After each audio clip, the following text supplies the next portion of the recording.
Welcome to the Popcorn Talk Network. For the online broadcast network that features movie discussion, news, and interviews, press 1. Popcorn Talk. We talk movies.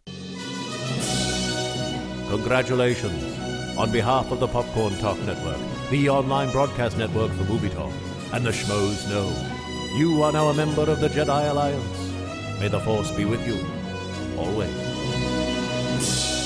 Welcome to episode 34 of Jedi Alliance, a celebration of the greatest saga ever told. I'm Ken Napzok, and we are live here on YouTube now, welcoming a very special guest host for today, someone that I'm very personally excited to have in because I'm a fan of your work. Thank you. And when Maud and I were creating the show back in August of this year, actually we were at Comic-Con talking about guests and everything.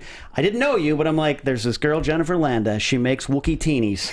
We have got to get her on the show. It finally worked out. Unfortunately, of course, Maud Garrett's on to other things, but you're here now. Jennifer Landa, welcome to the Jedi Alliance. Thank you so much for having me. I'm so excited to be here. I'm a fan of the show. Let's do this. Let's do it. You are... You're just such a passionate, joyful Star Wars fan. That's what when I found your YouTube channel, it was like, here's someone who not just loves Star Wars and knows Star Wars, you clearly love it, right? I do. I do. When did it begin? It began as a young child, as it often does. Staring at the two suns of Tatooine. That's right. Looking wistfully. Yeah, so I've been a fan since I was a kid. Mm-hmm. And, you know, when you're a young kid, you play with action figures, you talk about it, you speculate. And then there gets to that point where you get a little, for me, I got a little awkward. And I didn't feel so comfortable sharing my Star Wars fandom with people. Right. You know, and so suddenly I kind of retreated. Yeah. And my, my fandom became a little bit of a hidden secret. Yeah. And then it got to a point where I was, going into adulthood, and I'm like, F this. I'm going to embrace this, and not only embrace it, but like proclaim my love for Star Wars. That's a similar path because I had that 40-year-old virgin moment when my friends were at my house going, take all this stuff down. And I was like 22. I'm like, what are you talking about? That's space Legos, man. That's pretty awesome. Okay. Pulled it all down. And about 24, 25, I was like, nope, it's all coming back up. That's right. That's right. Now I'm almost 40, and all these Funko Pops are taking up more space in my room than most things. So I totally know where you're coming from. Where's the first time you saw a Star Wars film? What was your first one? It was Jedi. My parents claim that they took me to the theater to see it. I was very, very young. Okay. I cried. They had to take me to the back of the theater. So I have no memory. Was it Yoda's death? I have no idea what it was. I don't remember it. But then it's like shortly thereafter, it just became a part of my life. Yeah. Like I said, playing with action figures with my cousin. Of course, the Ewoks television show. Okay. I'm seeing a theme, yeah. Yeah. So it just became, it was such a part of our culture growing up that I can't remember my life without Star Wars. Without it? Yeah. That's true. I mean, I was like, I said here before, I was swaddled as a 1-year-old baby seeing A New Hope at a drive-in theater. I have no memory of it, but I feel that the Force came into me there, that it just was part of it. It's magical. So that was your first experience with seeing Jedi, or your first memory of it comes a little later, but what now would you say is your favorite film? You have 6 to 9 to choose from, depending on what you believe. Yes, definitely was Jedi when I was younger. Yeah. Then as I got older, I would say Empire. I began to really appreciate that storyline. I loved the creatures, the Wampa and Tauntaun and the probe droids, the Battle of Hoth. It was so exciting. Where's that ring? I just saw that ring. Oh yeah, my snowspeeder. You've got the snowspeeder ring on. Yeah, That's Micro awesome. Machine. I love it. I do. Great. So yeah, so that Empire was now. Absolutely. But Jedi, especially when you're young, we talk about it on the show a lot. Jedi just had so much visually of the original 3. It probably looks the best at the time, so there was so much to overwhelm your senses. And then you hit that age, unless you're Maud Garrett or Mark Ellis from Schmoes Know, who just stick Jedi. You kind of go Empire, right? Yeah, I think kind of so. The path. Yeah, absolutely. What is your favorite character? Favorite character? Master Yoda. Okay. Growing up as a teen, I was looking to, find some sort of inspiration, something. And Master Yoda was there. Yeah. He would offer such wonderful advice to me. Do or do not. There is no try. You must unlearn what you have learned. Wars not make one great. Yeah. Yeah, these were great life lessons. And he was like my little Buddha growing up. Well, because you hear of like CEOs of companies have like Yoda sayings on their desk sometimes, do or do not. They have that. So that makes sense. I love the angle you're taking where you're like, I was a wandering teen through this world looking for guidance, and Yoda. I found Yoda. That's awesome. Oh, man. Oh, if only he was real. He is real. He's in my heart. Yes, absolutely. Favorite quotes, and we always like to say favorite quotes that you use in conversation, normal life, that you sneak in when no one's expecting at the line at the fast food place. What are your favorite quotes? Oh, gosh, there's so many. Right. Certainly, may the Force be with you. Sure. And the reason why is because I have used it countless times. Yeah. And not just for like, may you be in good health, like may the Force be with you, but also in difficult times with people. Like letting them know there's a higher power with you. Don't you worry. The Force is going to be with you. This is awesome that you use Star Wars for real world problems, not just quotes. At parties, you're like, you're having problems, friend? Let me tell you what Luke said. And that's awesome. It lightens the mood, if nothing else. Yeah, and it does. Hey, well, like any great myth in Star Wars, we call it the greatest celebration of the greatest saga ever told. That's what myths and epics do. They are those morality plays of our time. So it would make sense. You're like, come cry on Auntie Jenny's shoulder. Let me tell you about the story of Darth Vader. That's right. So do you have a favorite Force power? Light or dark? Doesn't matter. Definitely Force push-pull. That is very practical in Los Angeles. Moving those cars. Traffic, moving them away. But I do love the Jedi mind trick. Can you imagine? The power. The knowledge. It'd be kind of scary because I could see myself occasionally using it for bad. You really? Yeah. You seem like my next question. We know fans know what it's going to be. It seems like I know your answer, but this little dark gray area that's kind of showing up there. It's there. You're thinking if it'd be one thing to force push, force pull, you could use it for practical reasons, but if you have something that you can use for pure evil, you might be tempted. I may be tempted to manipulate in certain situations. So the final question we always ask here for the 5 most important Star Wars questions is, would you turn to the dark side of the Force? I would be tempted. You would be tempted. Don't we all, though, have a little bit of Sith in us? I think so. There are moments in life where, like when I was planning my wedding last year, my God, I turned into Emperor Palpatine. It was frightening. If I had Force lightning, I might have used it a couple times. Instead of like a Bridezilla, you were a Bride Sith. That's right. You just turned to the dark side of the Force. And let's talk about that wedding. It got some coverage in the Huffington Post is where I saw it. You had a Star Wars wedding, which fans of you would not be surprised to find out. True. Tell us a little bit about the Star Wars wedding, the planning of it, how your husband was like on board. Like, I'm sure if he doesn't love Star Wars, he has to have some appreciation of it being with you. So take me through that. It was a really exciting process. I really wanted to go full force, no pun intended, and just go for it. Yeah. However, I had to rein myself in. My husband is a fan, but he's not as obsessed of a fan as I am. Okay. And my mother was very concerned. She's like, is Obi-Wan going to be the officiant? What is going on here? It's going to look like the Weird Al video, just a bunch of people dressed up in weird characters or something. Right. Star Wars characters. Yeah, no. So I reined myself in, and we tried to keep it classy and just do more like Star Wars touches here and there. Okay. But then having my friends at the 501st who came as stormtroopers, that was amazing. Wait a minute, you actually know some 501st members? I do. We've been trying to get some on the show. Maybe we got to talk after. Oh yeah. So you actually had the 501st there. Yes. That is a legit Star Wars wedding. Oh, it was literally a dream come true. That's awesome. They came out first before I came down the aisle. And so, they flanked on either side, and then I walked through them. It was just incredible. Wow. I I don't know what way I'd go if I was to get married. It's probably going to be a long time before I do, but I don't know if it'd be Star Wars, Game of Thrones, Indiana Jones. I just throw them all into a bucket, shake it up, and have a wedding. Do it. Do it. Your wedding guests will love it. It's so unconventional, and it's a treat for them. Yeah. It's unusual. I am going to have a wedding where the band starts playing The Reigns of Castamere and just freak everyone out, but that's just my dark side. So you don't know if you'd go to the dark side, but you'd be tempted. I would. My prediction is, even if you dangled a foot in the dark side waters, you'd pull back. I would. Yeah, absolutely. The good is in me. The good is in you. It will pull me back. That's good. We need some good people in the world. Yes. Who kind of hold the line. The rest of us are too easily tempted to go dark. Final 2 bonus questions. Our fans always add some to the top 5, so these are kind of new to you. I don't think I emailed over, but what would you say is your favorite Star Wars sound effect? Ooh, let's see. Well, there's a couple. I would say the probe droid. So it'd be mamma mamma mamma mamma.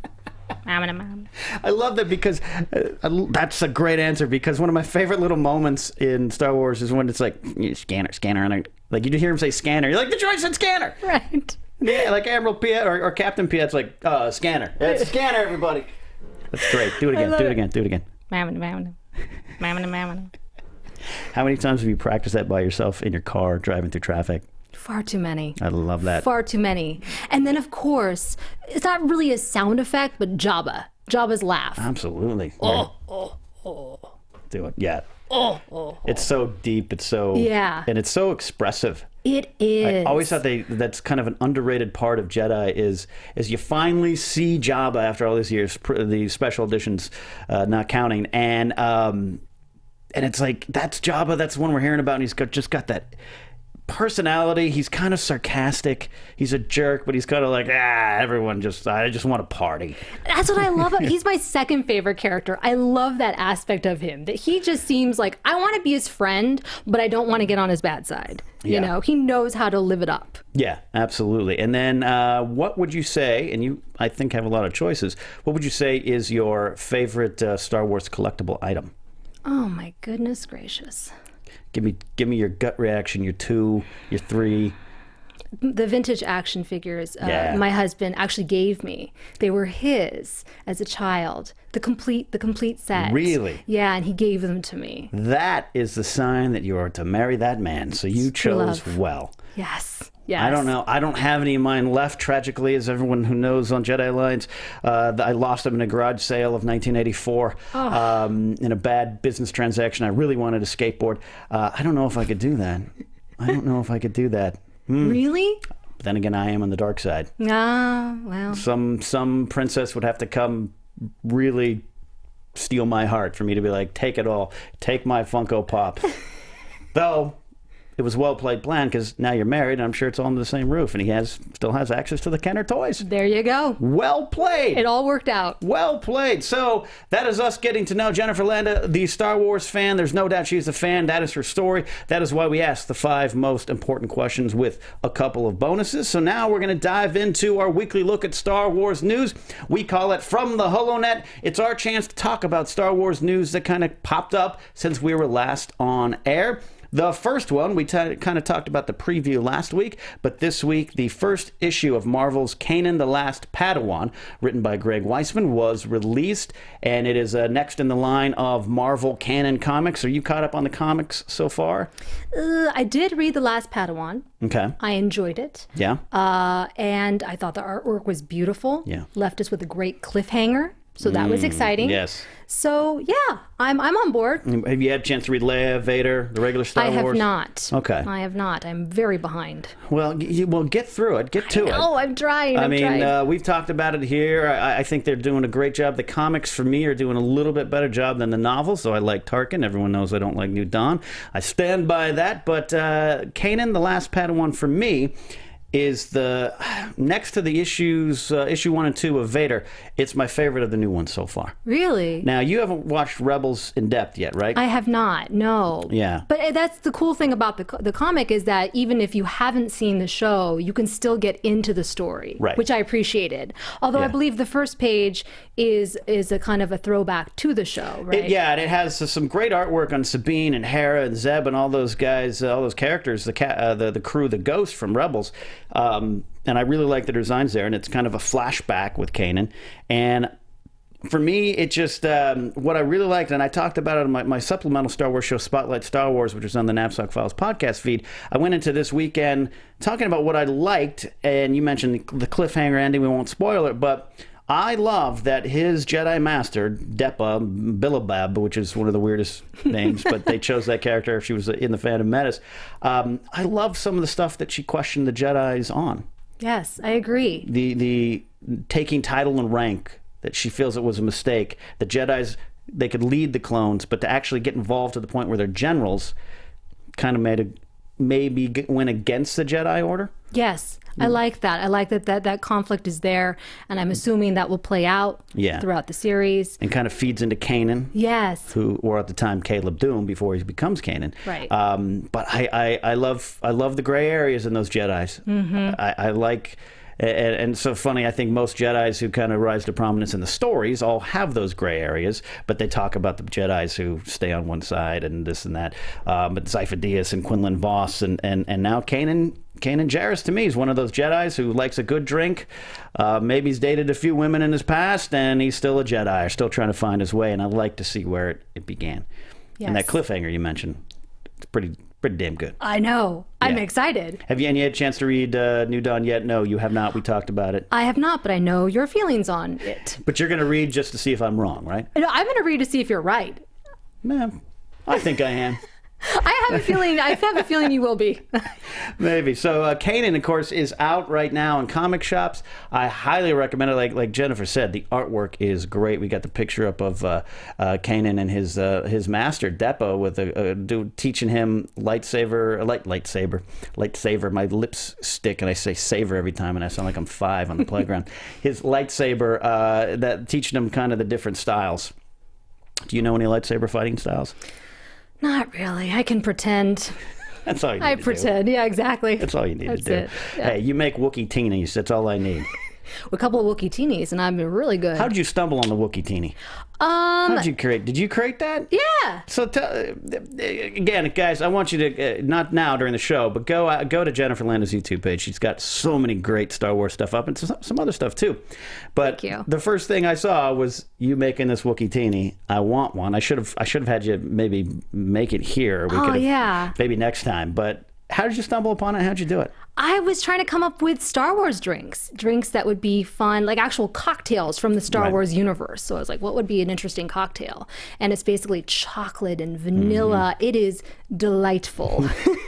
And then I tried to make a chocolate bandolier, Chewy's bandolier, which it was a little bit difficult, but I think it turned out okay. It did. Yeah, it's a fun little accent. Yeah, you got to kind of pull it out to drink it, I'm sure, but it's fun. Who doesn't like some alcohol-soaked chocolate? Did you have these at your wedding? You know what we should have? You didn't? We did not. Do it all again. I know. Renew your vows. Get it going. Be there. We'll have We'll have the bartenders dressed up as Wookiees. As Wookiees serving Wookiee teenies. Next story on the Holonet. Regal Cinemas confirms that the Episode 7 trailer will be in front of Age of Ultron. We kind of knew this, but now to get it kind of confirmed. And then the Episode 7 panel at Celebration, which J.J. Abrams and Kathleen Kennedy will be at, it's going to be screened live in 35 screens in over 23 countries. To me, and you're going to Celebration, right? I am. I'm going a day late. I won't be there Thursday. But to me, that pretty much, in my mind at least, confirms that I think the trailer's going to drop there at Celebration. Absolutely. Yeah? It has to. Right? Yeah. I mean, Age of Ultron is what, May 1st? I think so. So, and people are going to watch that. It's not going to be like Meet Joe Black where you sneak in and sneak out. People are obviously going to see that movie. But we're talking 2 weeks. You know it's going to come out. Oh, man. If it does, It has to. Yeah. I can't imagine. I mean, why else would they broadcast it on 35 screens? Isn't it around the world? Around the world. That to me is the final. When they announced that this week, it's like, oh, you're preparing for something. They're not just gonna be like, did you all like Rebels? Here's a poster. No, something big is coming. It's gonna be big. Yeah, when I found out that JJ was gonna be there on Thursday, I was like, oh, they're unveiling something. Did you ever end up finding him? You know what? I did. You guys, I actually ended up meeting him. Yeah. When was it? Like a month ago. That's awesome. I have never been so tongue-tied in my life. And the security guard actually remembered me because in the video I made, I tried to go searching for his office, and I was wearing my Millennium Falcon costume. Right. And I had some Hoth cupcakes for him to enjoy. Where Hoth cupcakes? I'm sorry, I didn't bring any. Man. But the security guard was very nice at that time. Anyways, he remembered me when I went to the office again. He goes, hey, you're the Millennium Falcon girl. I said, yes, thank you for letting me in this time. That is it. And JJ was very nice. He told me, call me JJ, because I said Mr. Abrams, I'm a big fan. I don't really remember what else I said, to be perfectly honest. Yes, JJ, blank. I wanted to ask him to be on my show, but the words did not come out. So no. Yeah. That's awesome that you finally found him. So maybe you'll see him at a celebration. Maybe he'll be like, hey, it's Millennium Falcon girl. Oh, he was so nice. He was so nice and genuine, even though I was just like a bumbling, dork. He just, he took the time to listen to me. That's great. Yeah, really neat. I think the franchise is in good hands right now with a nice guy who loves this franchise, who knows how to treat it well. And let me ask you this. You haven't had a chance to be on the show and predict this before. We've talked about it. This next trailer, do you think we're going to see original cast? Do you think we're going to see some of the biggies? What do you think? What are you expecting? What do you want from this trailer, the next one? I think, yeah. You think you're going to? I expect that they're going to have some of the original cast. Can you imagine the reaction from the audience? They're going to go nuts. I'm going to go nuts. So that was my follow-up question is, do you want that? I want to see a glimpse of it. Okay. And I have a feeling that the original cast is more like sprinkled in. Yes. As opposed to really dominating the storyline. Yeah, because I think that, at least for me, I might be looking at the cast going, oh, they're a little long in the tooth. And, I mean, they're all wonderful. But, obviously we compare them to their... We've asked that here before on the show, and I think we're going to see them in the trailer briefly, but I'd prefer not to, which is weird. I'm probably in the minority, but I would like my first shot of Han Solo to be when I'm sitting in the theater. Oh, yeah. But I know that's not going to happen. Yeah, I've really been trying to avoid spoilers and everything. It's really tough. It's really hard, especially when lovely fans out there email me or Facebook me spoiler stories. I do not click on them, just so we're all aware. I appreciate the conversation with Jedi Alliance, and you can follow us on Twitter at Jedi_Alliance, but I don't read those spoiler stories. I'm trying hard to avoid it. Yeah, because you want that magic in the theater, for the first time seeing it. There was something today I saw getting prepared for the show that maybe the first 30 scenes may or may not have been leaked. You don't know what to believe. I didn't even want to look at the headline anymore. Yeah. I want to sit in that theater and be like, Yeah. Am I wrong? No, you're absolutely right. And I feel like JJ and his team have tried to do the best job they can to protect that. JJ's mystery box. Right. He's trying. I don't know. Yeah. Well, it's this day and age. This day and age. The final news story, a little brief note, is Clone Wars: The Lost Missions, which is basically season 6 of the Clone Wars after it was canceled. Got 7 Emmy nominations, including Mark Hamill for his performance as Darth Bane, which was a tiny little moment, a great moment, because it meant Bane is canon now, officially. But he's nominated for his outstanding vocal performance in that. You're a fan of the Clone Wars? I am. I think this is a great testament to how good the show was. I'm sad it's gone. I'm still sad it's gone. I get why, and I love Rebels where it ended up. I didn't like it at the beginning. I didn't like's a strong phrase, but it was waiting, and it got to where I think I needed it to be as a fan. Mm-hmm. But Clone Wars was something special towards the end. It really was. And Clone Wars grew too, but it did. Yeah. Season 6, you caught it all, the Lost Missions. I did. Yeah. Dark stuff. I liked that. Right. yeah, that to me is, I think, what kept me so interested in the show. I loved the whole Night Sisters storyline. Remember that? That stuff's great. Oh, it was so good. And Asajj Ventress and Maul and all that kind of stuff. I love kind of those characters. It's very hard to introduce new things into the Star Wars canon because we fans are so, our expectations are so high. And my argument that I'm kind of now putting out there is we as fans, you mentioned it earlier, playing with your action figures and doing little scenes and speculating as a kid. That's building your own expectations. So you think you know where the story's going. Absolutely. So when George comes out with the prequels, you're like, oh, that wasn't what I planned. It was not what I had planned. I will tell you that. Right? Yeah. Right? And I kind of think so when the Clone Wars had to expand that universe, they did such a good job. Some of it look, the shark villain was not my favorite. The Frog Republic commander, not my favorite. Right. They do have some kiddie episodes, but overall, and that stuff on Mortis and the stuff with Yoda in season 6 of Lost Missions, that's where Bane appears. Loved it. Yeah. Yeah. You, as a Yoda fan, you must have been like, yeah. I was glad to see him in that light. I was kind of disappointed by Yoda's appearance in the prequels. Yeah. I didn't like him flying around like that. Hippity hoppity flying around. Yeah, that was a little bit much for me. So, yeah. Were you in like the theater with like your Yoda ears on and like a Yoda t-shirt? Like, this guy got me through tough years of my teen years. Like, no? Okay. No. All right. Maybe that was just me. So that is from the Holonet. That is the news. Congratulations to the team behind Clone Wars, Dave Filoni, and all those wonderful people who created such a great product.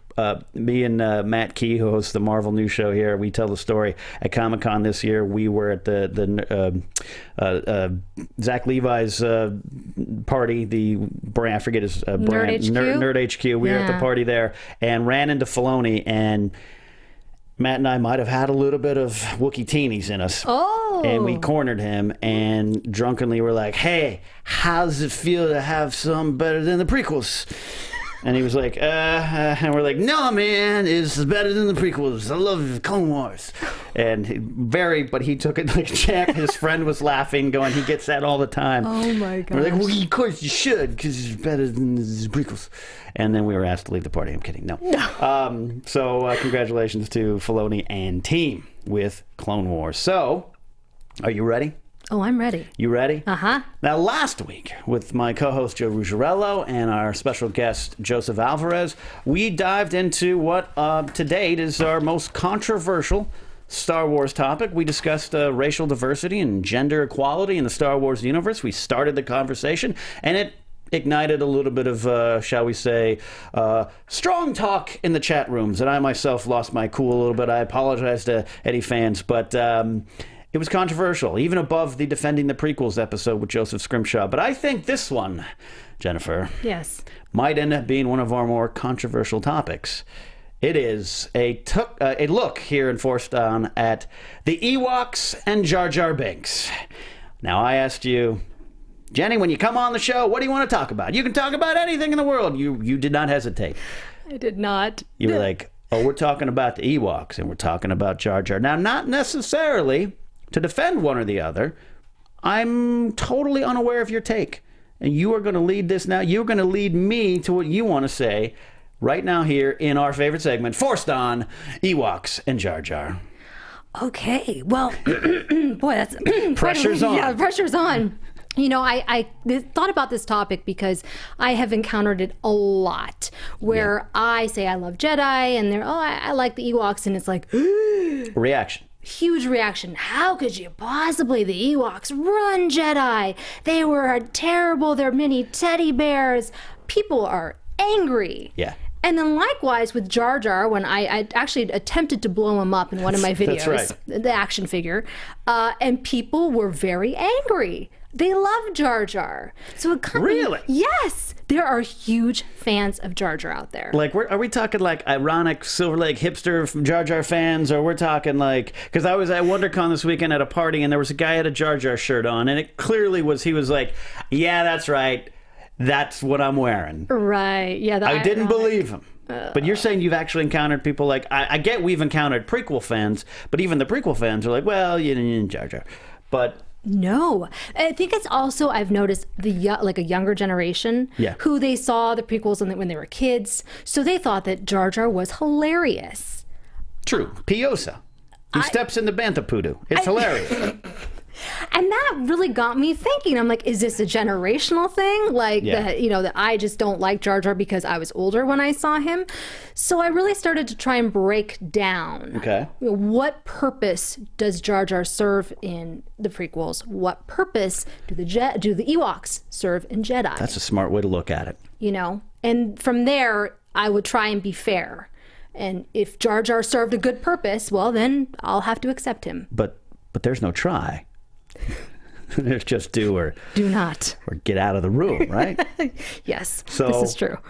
Where do you want to start? Ewoks or Jar Jar? Let's start with Jar Jar. Let's start with Jar Jar. Yeah. Says the woman who once tried to blow a Jar Jar action figure up in a video. Yes.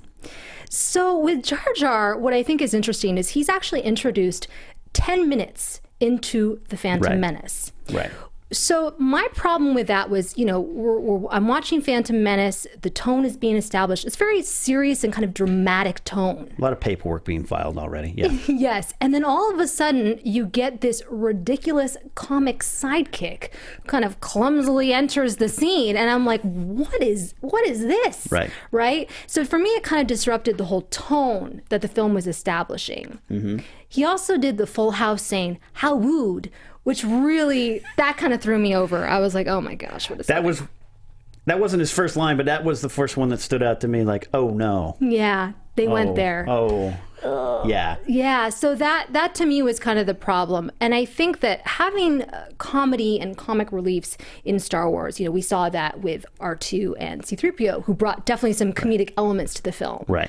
But the difference is that C-3PO is much more relatable as an audience member. If he senses danger, he freaks out and he kind of, I'm not going to enter this. Right. Jar Jar does the exact opposite. It's like, and stumbles into it, really. And stumbles into it. Right. And it was just so frustrating. For me, it felt very predictable. Right. How did you feel? Well, again, being a little bit older, mid-20s at that point, I was probably not the demographic George intended. And so, like you, he comes around, and we weren't spoiled, but we kind of knew, and I had raced out to Toys R Us, and I had the figures, and so you're like, okay, and you understand this is going to be some alien creature, and then the how wooed and all that, and it was when he flipped his ears, and like Ewan McGregor ducks behind a tennis ball, and I was kind of taken out of the movie, though it took me 8 viewings in the theater to convince myself I didn't like Phantom Menace. So, and you mentioned the purpose. It's like, what purpose did he serve?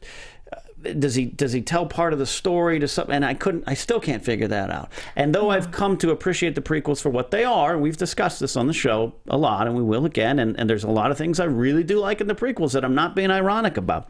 Jar Jar's still the hardest one for me, and it, to me, comes down to the final battle in Phantom Menace. He saves the day accidentally. Yes.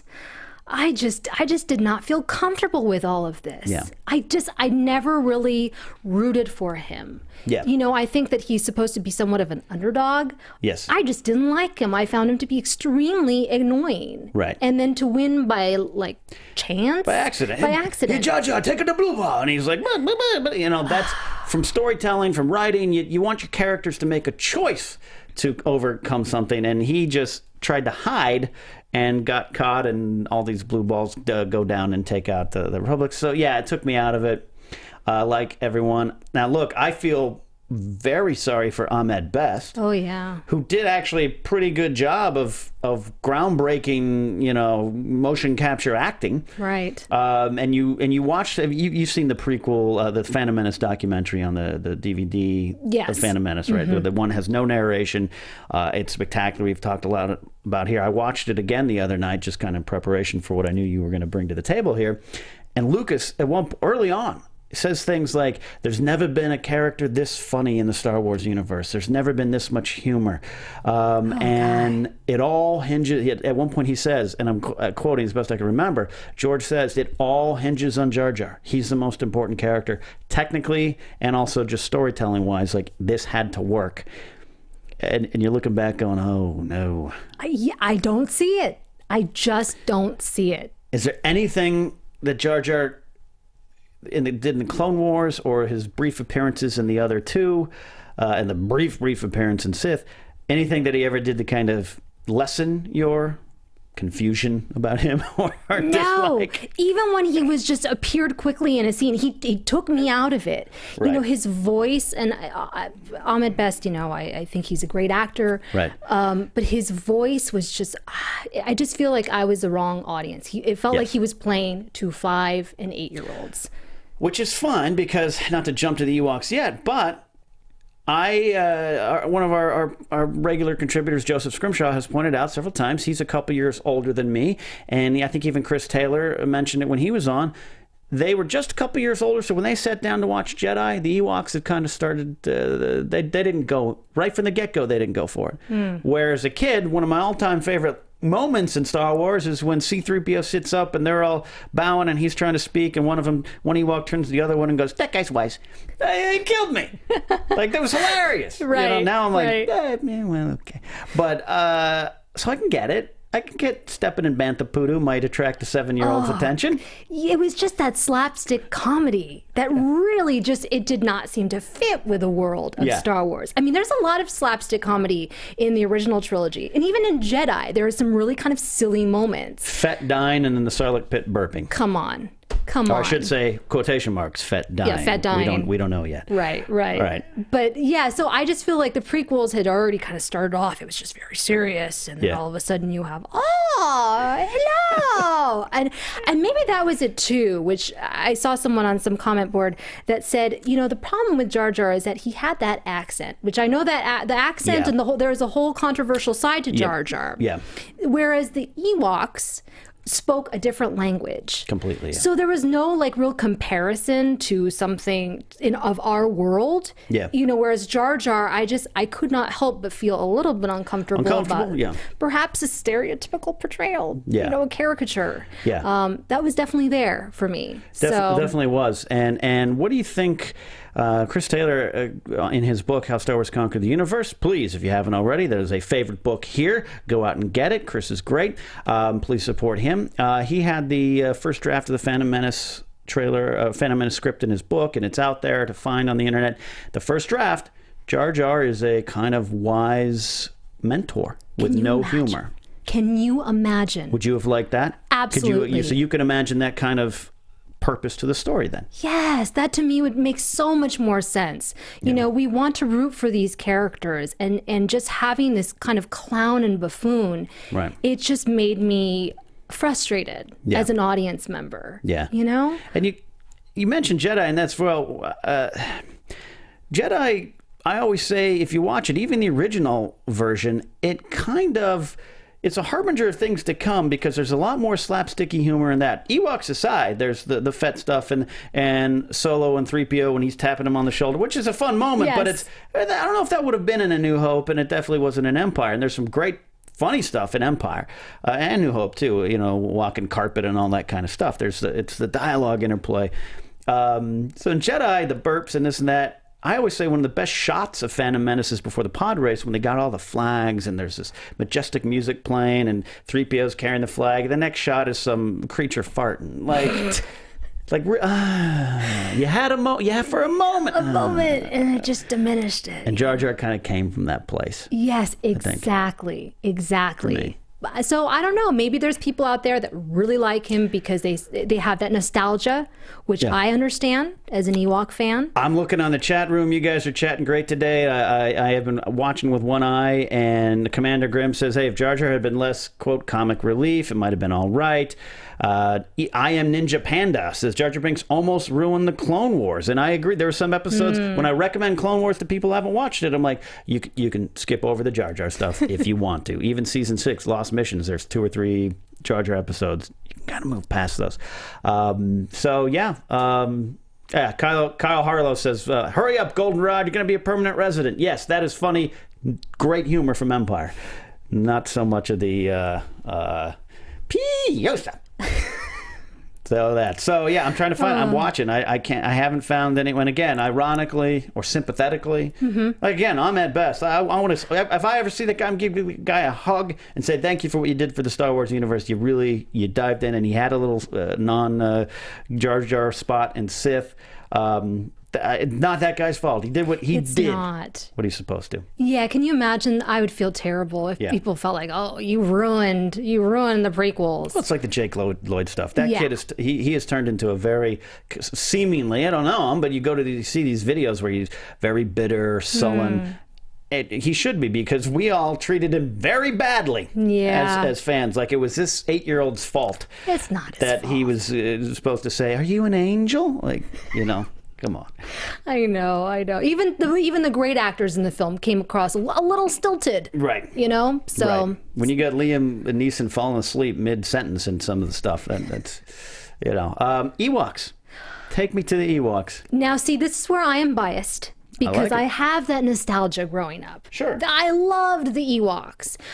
But here's the thing. I will admit they were a little silly. Yeah. But I feel like it does not disrupt the tone that much, their appearance. I would agree with that. I would agree with that. I feel like also for me, when I was watching it as a kid, they kind of look like mini Wookiees. Yeah. So I could buy it. Yeah. Now looking at it as an adult, it does look a little bit more campy, I would say. Their costumes. And I don't think that today we would see the Ewoks. They probably would not exist. Or they'd be all CGI, which might be even worse. They'd be even worse. But I feel like that kind of style was popular in the 80s, like 80s films.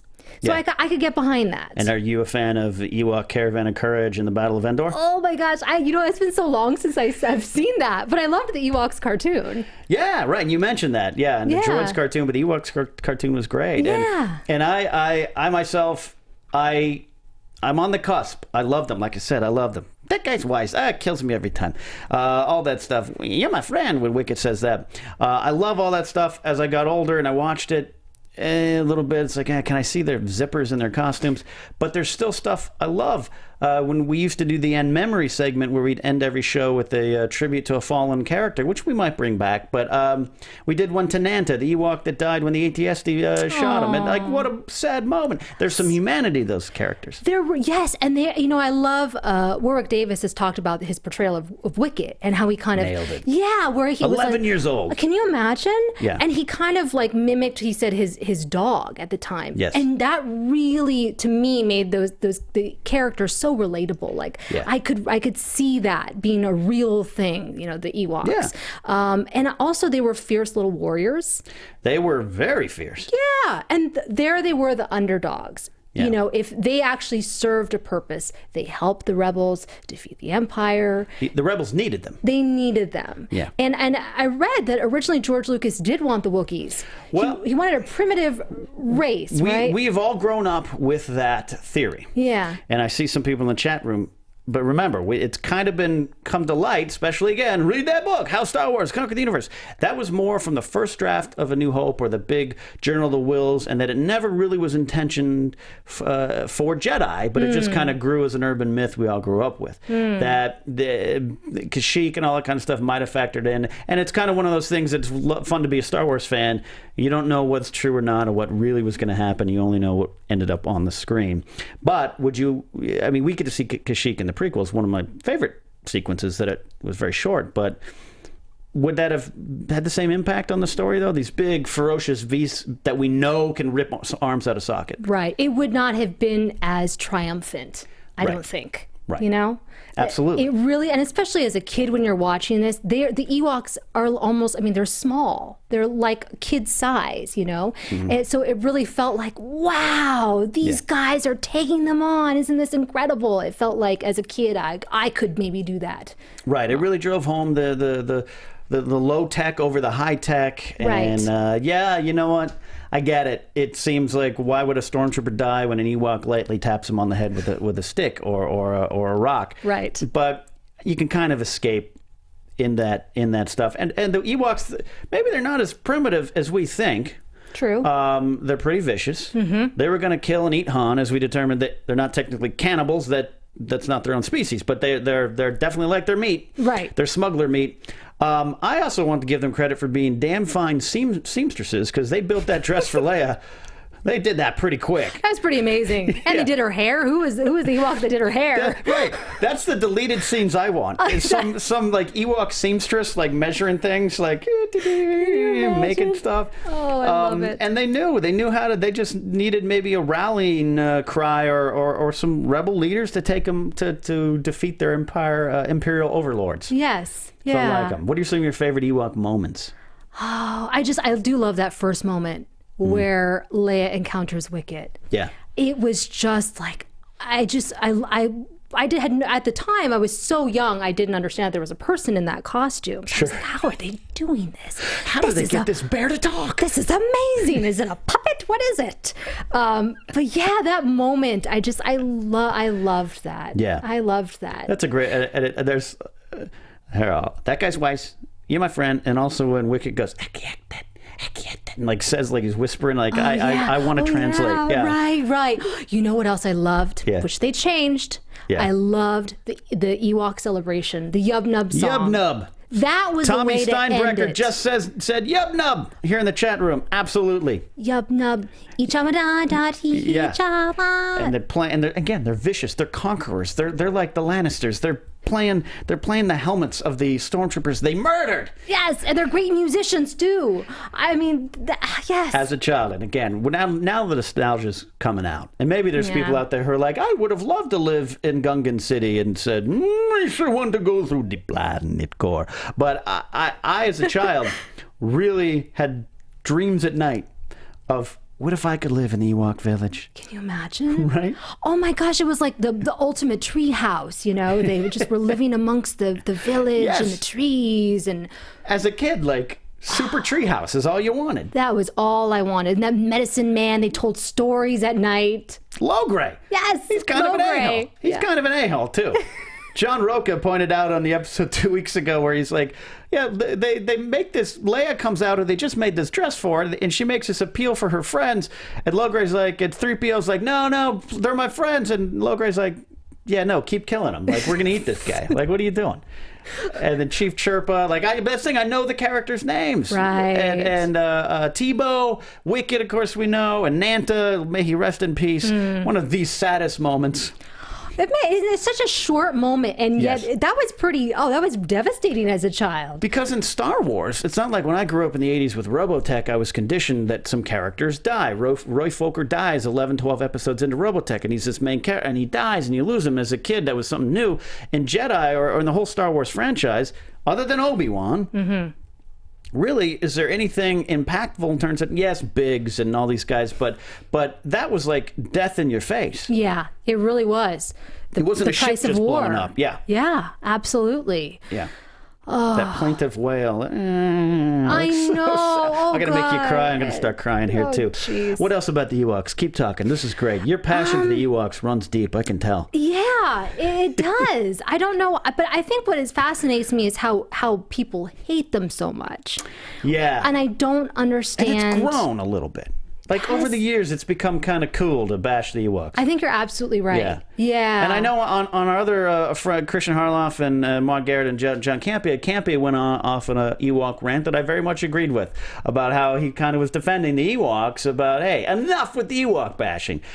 So you've kind of noticed that, too, going around the Star Wars universe and the fandoms. Yeah, and even though I don't like Jar Jar, I understand that a lot of people do like him. Sure. So I try to keep my bashing to a minimum. Yeah. But with the Ewoks, I feel like it did not take me out of the story. Yeah. They served a purpose. And I feel like they were relatable characters. They were complex characters. Yeah. That, to me, I'm sold on them. Yeah. Jar Jar, I can't say Not the so same. much. I can't say the same. Not so much. But Ewoks and, when they take over the AT-ST with Chewie, like it's fun moments there. There's so much there, and I really I can get behind what you're saying. I've wavered at times on the Ewoks over the years. Maybe I took some shots or just lessened my like of Jedi because of the Ewoks. But I also believe I never have questioned their place in the universe. Mm-hmm. You know, right? I mean, how else would it have ended? right? You know. I think to me, I think it was a great ending. And I hope the new novel coming out, Aftermath, I hope that when the first chapter, it's like moments after Jedi ends and they're all just celebrating still, maybe eating like some kind of turkey leg that they got, Han's just like, this is good, post-battle victory. Wedge is kind of talking to Tebow about things, like that. And was Tebow the one that stole the speeder bike? I think he might have been. Oh, maybe he was. I love that scene too. It's a great scene. How great was that? As a kid, you're like, well, that's what I want to do. And then when he swings up, yes. I used to always try to imagine like when he grabs that and swings up, like where does he go? Like is there just a branch and he's waiting? He's got to take another one. There's like some Ewok elevator. And then, of course, as a kid, if you had the Kenner playset, did you have the Kenner playset? I did not. Oh, I wanted that. I didn't either. Oh, I wanted it. My friend Terry did. Oh, Terry. Terry had the Ewok Lucky. playset. And let me tell you something, Terry. I was envious. My entire childhood, 84 to 87, when we were friends at Margaret Harlow Elementary School, I was jealous of the Ewok Play Village because it had that slide in the tree. Oh, man. I always wanted to know. It was the coolest thing. I have yet to find one, at least intact, for a reasonable price. Yeah. You're right. I've been scouring eBay for that as well. You can get the Lego set one for $300 or something like that. Yeah, I don't think so. I'll get it soon. So, is that all you want there? I don't want to cut you off. This is your stuff, but this is a great discussion. Do you realize we just for about 20 minutes here talked about Ewoks and Jar Jar? And you guys are pretty good out there. You kind of agree with what we're coming on here to about the Ewoks and Jar Jar. And you guys have been pretty nice and calm to the Ewoks. I like that. Oh, good. I'm glad to see that. Adriana Riberti says Ewoks ate the stormtroopers. You got to think that's right. Oh my! Now see, come on, that's ferocious. Yeah, that makes me like them. You know what? That's a great, Adriana. That's a great thing. I've never really thought about in my 30 plus years of being a Star Wars fan. They didn't just kill them and toss the bodies. They cooked them and served them to the rebels as part of their celebratory dinner. Charred stormtrooper delight. They'd be making little Ewok YouTube videos of stormtrooper meals and entrees. Oh my gosh! Yes. Wow. Stormtrooper kebabs. That's great. So that is our fourth time for today. Our look at Ewoks and Jar Jar. We titled the episode "Yousa No Be Liken to Jar Jar." That is a little bit of clickbait, I'll admit, but some Jar Jar clickbait. Who hasn't done that? Come on. So let's move on to Duel of the Fates, which is our weekly Star Wars debate. You can hear it. I'm sorry I don't get as excited as Maude for Duel of Fates, and I know some of you miss that, but I'm always calm, cool, and collected. But in my heart, I'm leaping around the studio like Maude used to do on Duel of Fates. So last week, I want to recap last week, and I will admit, I got to the studio and I told her we just met today, and I'm like, I forgot to do my homework. I forgot to tally all of the Duel of the Fates from last week. So last week's, I'm going to kind of go through it quickly and take a general lay of the land. But last week we asked a pretty simple question, and that is, would you, in a fantasy realm, in a fantasy world, would you, Jennifer, now I'm asking you, want to be part of Rogue Squadron or the 501st? Not the fan group, right, but the actual 501st, Vader's Fist. Rogue Squadron, Vader's Fist, where do you go? I would say Rogue Squadron. Because you're so good and nice. Well, also because I feel like they celebrate individuals. I would not be able to speak my own mind if I was in the 501st. I would have to just fall in line. And as we've learned, like what Vader does to some of the guys who fight with him, maybe not good. I'm looking down, again, I apologize. I got to get an actual number. We try to do an actual number each week. It looks pretty damn split down the middle of 501st and Rogue Squadron. We got some great comments. L. Christopher Bird, this is on the Facebook page, Jedi Alliance, says, Rogue Squadron never killed a bunch of kids, so yeah, I'm going to have to go with the good guys. But we got... I'm trying to look at a good comment here. Taylor Lodron says 501st Legion, the episode of Clone Wars on Umbara, really showcased their ability to come together and work as a strong team. So, that's when they were kind of on the good side there with Fives and Rex and all those guys. Renee Carbajal, one of our fans, says Rebel Scum for life. I think that means he's going Rogue Squadron. There's a lot of stuff, a lot of comments. Nick Widener says Rogue Squadron, then maybe one day it could be a Red 5 or a Gold Leader, plus you can fly an A-Wing. What's your favorite Rebel ship? Putting you on the spot. Yeah. I'm going to see if you join our secret club that we have here. Oh, really? Yeah, there's a secret club. We talked about it last week. It came up quite organically with Joseph Alvarez. Oh. I don't know if you saw it or not, so it doesn't look like you did. So If you'd rather fly, would you rather fly an X-wing, B-wing, A-wing, Y-wing, or something else? Oh shoot! I feel like that's a trick question. It is. It's a total trick question. No, your answer is whatever your answer is. I mean, I'm just gonna go for the X-wing. Classic X-wing. Classic X-wing. Well, if you're in Rogue Squadron, that's kind of their classic ship. Yeah. The secret club here is, say it with me on the audience, a Y-wing. Why did I think that you were going to say that? The Y-wing, the bombers, that's what Joseph and I, it was the only ships we had as kids. Oh, really? I had to grow up in a lower middle class income family. My mom and dad, they couldn't shower me with gifts. So one year I got a Y-wing. My friends, probably Terry, got an X-wing. Oh. And so I had a Y-wing. And I grew to love that Y-wing. And Joseph last week revealed, same thing. Really? Y-wing. Grew to love it. Oh, see? There's a myth and legend behind the great bomber of the Rebel fleet. That's cool. But X-Wing's cool. Not a bad answer at all. Rasika says Rogue Squadron got nothing on the 501st, and then he did put up a map of the 501st Legion, the great charitable organization that is literally worldwide. Yeah. And you've got friends on the 501st. Yeah, that's they're awesome. Wonderful, wonderful people. What do those guys dress up as? Because I know they're each kind of specific to what they do, right? Yeah. Or they have multiple stuff. Mainly stormtroopers. I have a friend that does, I believe, Boba. Okay. Yeah. Oh, he's a rock star at cons then. Yeah. So, it's incredible the amount of detail that they put in their costumes. Yeah. I mean, it's just, it's literally like out of the movie. Yeah. You know. I'd love to be an honorary member. I just don't have the skills to build that type of. Seriously. So that is last week's Duel of Fates. But let's get to this week's, and this is gonna probably spark an interesting discussion as well. I love discussing this stuff with you. You know this stuff so well. So that's why I felt you were a good co-panelist on this question. This week's Duel of Fates.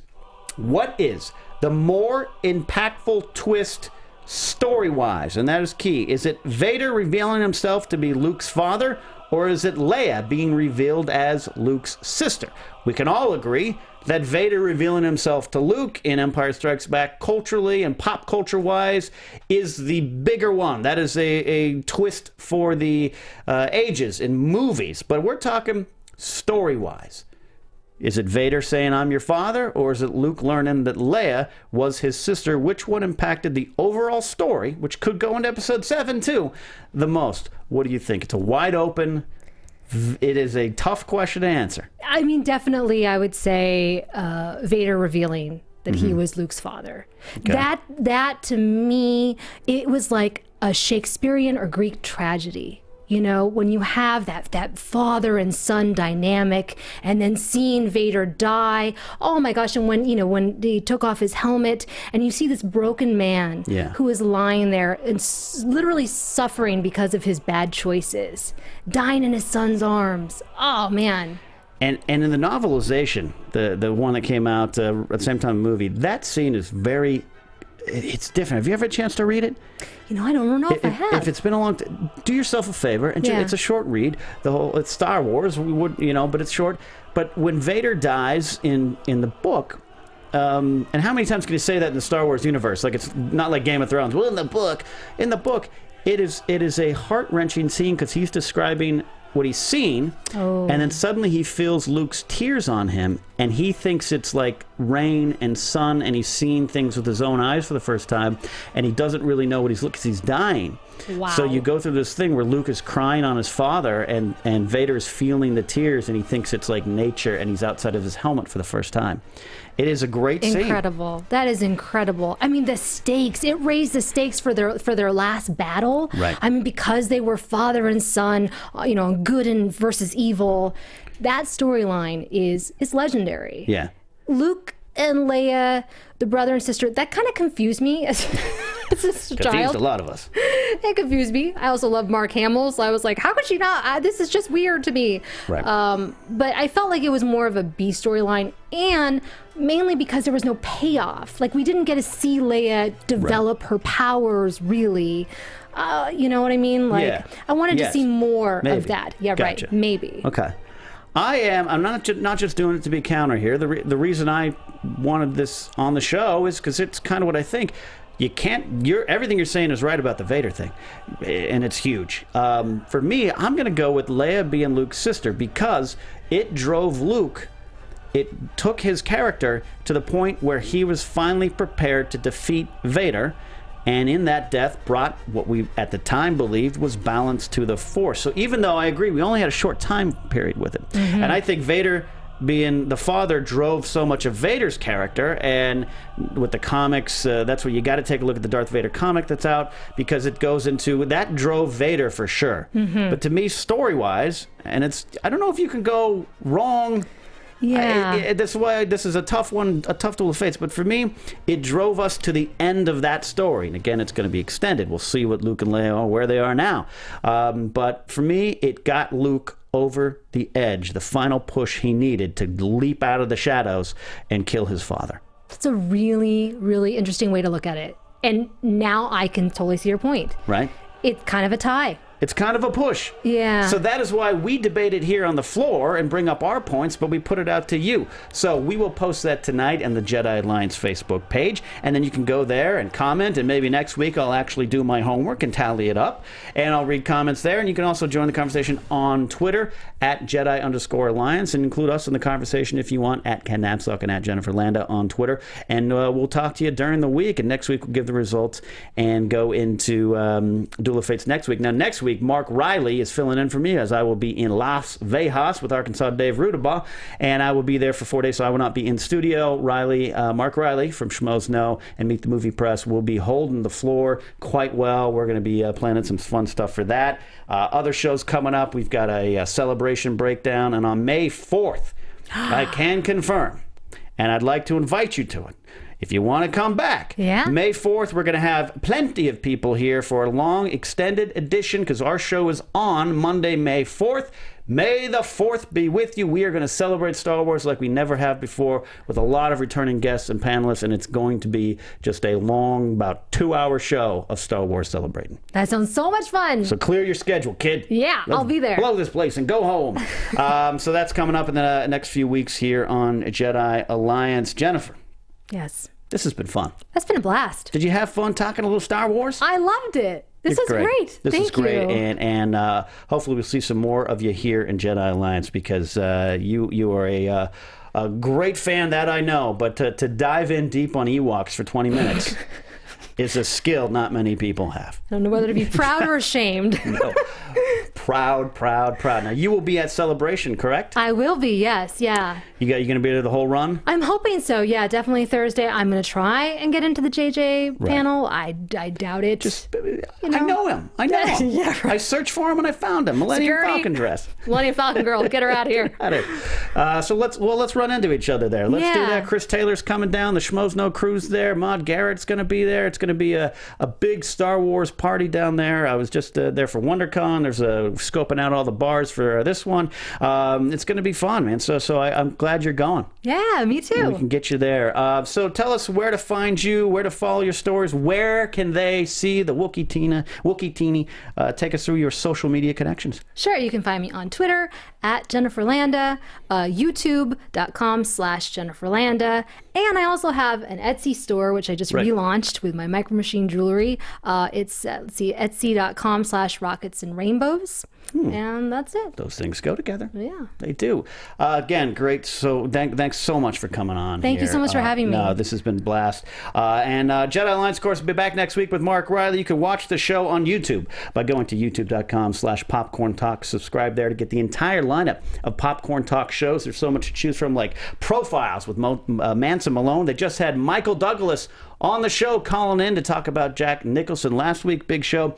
Guilty Movie Pleasures with Josh McCouga and Ben Begley. Box Office Breakdown with JT Finstock, Sarah Stretton, and the crew. Meet the Movie Press, Marvel Movie News, DC Movie News. They got a lot more coming on the Popcorn Talk Network. Follow them on Twitter as well, at the Popcorn Talk. Follow us at Jedi Alliance. Don't forget to follow Schmoes Know, our live show every Thursday night from this studio, 6 p.m. PST. This week, if you're a fan of Jedi Alliance from episode 1 and you want to see Maude and I work together, well, we just launched our new Game of Thrones show with Tiffany Smith called The Night is Dark. It is an audio version on my podcast feed, and there's a YouTube version available on Geek Bomb's YouTube page, which is Maude Garrett's company. But some bigger stuff coming that I can't say now with that show. But if you've been missing Maud and I on the same set yelling at each other, we're going to be co-hosting the Schmoes Know Movie Show this week live at 6 p.m. PST with Josh McCouga as the Schmoes are off doing something special. But we'll be holding down the fort, reuniting because it feels so good. So don't forget to follow us on Twitter, like I said, Facebook, and on iTunes. Subscribe, rate, and review. This has been Jedi Alliance on the Popcorn Talk Network. We talk movies. Thank you for watching because many Bothans died to bring us this information. From producers Maria Menounos, Kevin Undergaro, Phil Svitek, and the entire Popcorn Talk Network, we would like to thank you for tuning in. For questions or comments, be sure to visit popcorntalk.com. I'm Sir Richard Wentworth, and this has been a presentation of the Popcorn Talk Network. The views expressed herein are those of the hosts only and do not necessarily reflect the views of the Popcorn Talk Network or its owners or principals.